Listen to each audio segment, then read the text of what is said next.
Hi, I'm John Turzak, and I'm here to answer the question today, which is how to make a tart flambée.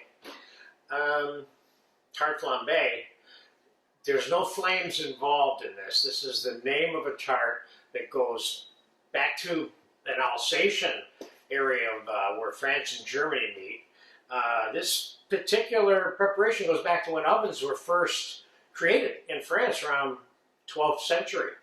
And that's when there were only flames inside the oven, so everything was flambé, whether they liked it or not, you know.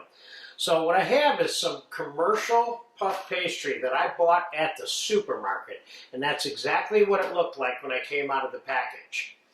And I'm going to put a little bit of all-purpose flour on the table, and I'm going to turn this over onto it. I'm going to roll this out slightly. Could I get away with not rolling it out? Maybe. It's just a little too thick for me for the amount of time that it takes to cook this tart, and I want to make sure that the pastry gets cooked. If it's too thick, I don't want the edges of it burning while we're trying to get the rest of it cooked a little bit. So this is regular puff pastry, but you can certainly make this recipe with just about any kind of bread dough whatsoever. And bread dough is also sometimes known as pizza dough. So this is kind of dating back to 12th century kind of pizza out of France, but it's not really called pizza. So I'm going to use this plate as a template for cutting the circle out, because this is the size that I want. You can make these into rectangles, you can make triangles. Circles are pretty traditional.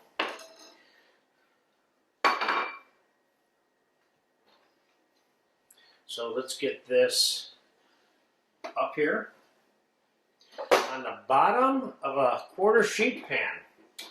And let's give ourselves a little bit of pricking here, only in the middle, but not along the edge, because we're going to leave this not covered with any of the ingredients that are on this pizza. We want this side to puff. Putting the forks in it prevents it from puffing, so to speak. So we're going to begin by taking some cottage cheese made fromage blanc, that which I made a video of how this is made for you. And I want you to keep something in mind. Do not overload this or any other dough, when you're making a tart flambé that is, with too much of this sauce. So you'll notice that we're going to keep this perimeter untouched all the way around.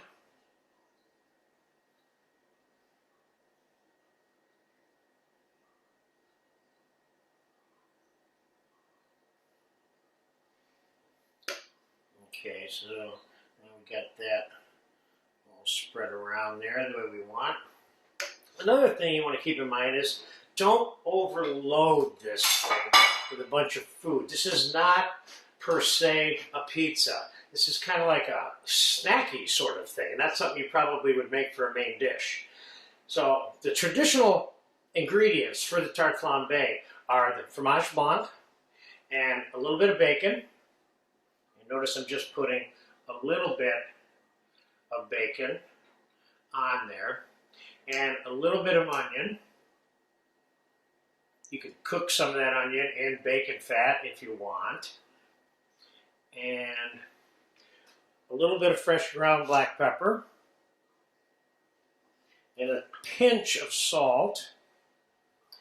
And I've got some fresh thyme here that I picked. And I'm going to chop some of that. Put that, I love the thyme on this. Now that right there are the traditional components that go onto this particular preparation, the tart flambé. I like to throw a little bit extra, just a couple pieces of tomato on here like that, just so you have a little bit of color.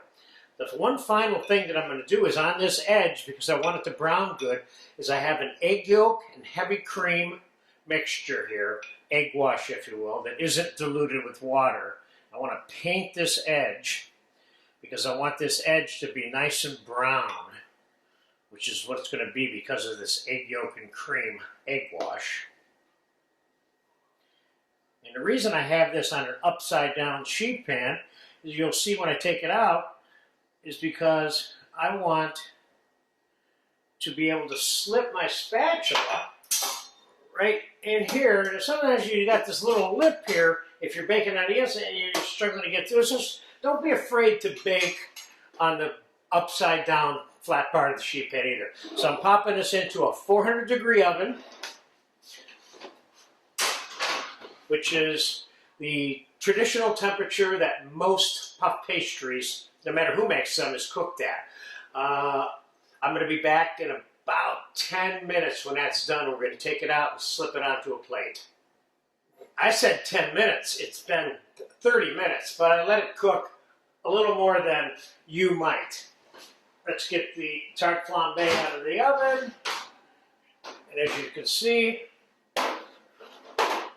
how simple that looks and how simple that was to make. And I'm going to get it over here on my plate. You see how firm that is? Let's take a look at the bottom of that. Can we do that? I can try. Let's take a look at the bottom. Can you see the bottom there? Yeah? Nice and brown. Now, what can you do with this? You can slice it like a pizza if you want, which is what I'm going to do. I'm going to cut this into 4 pieces, which makes it kind of a hors d'oeuvre, snacky kind of thing. Got a little crisp there. That's good. That's part of the reason why I left it in longer than one might leave it in.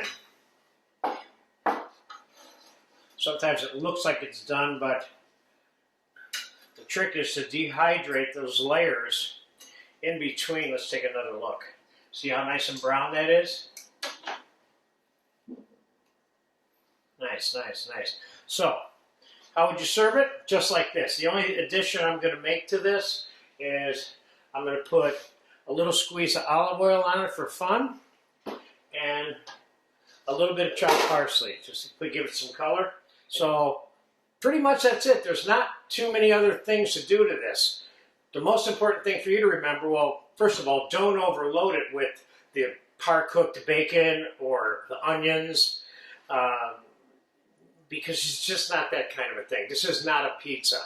And keep in mind that you actually have cheese in this pizza already too, or in this Tarte Flambée. So, but the point that I want to make is that you're looking at an original version, but you can run with this and make all kinds of different flavors out of this. And in the case of this particular one, I use straight puff pastry out of the supermarket, which you can use, or you can use your favorite bread dough. So there you have it. Enjoy it.